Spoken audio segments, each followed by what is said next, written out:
রামুতে তীব্র গরম উপেক্ষা করে বোরো ধান কেটে ঘরে তুলছেন কৃষকেরা। এবার বোরো ধানের বাম্পার ফলন হয়েছে বলে জানান কৃষকরা।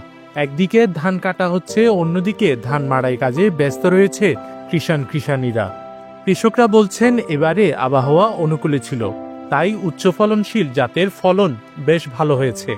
বোরো ধান রোপণ শুরু হয় অক্টোবর-নভেম্বরের দিকে। এই ধান কাটা চলে এপ্রিল থেকে জুন পর্যন্ত।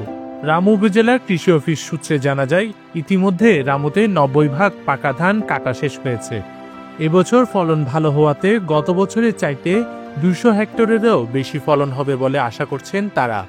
গত বছর ধানের উৎপাদন ছিল 26,743 মেট্রিক টন।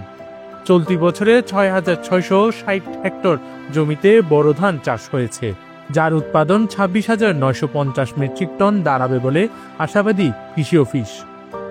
আবুল কাশিমের প্রতিবেদনে অতনু জয়, CCN।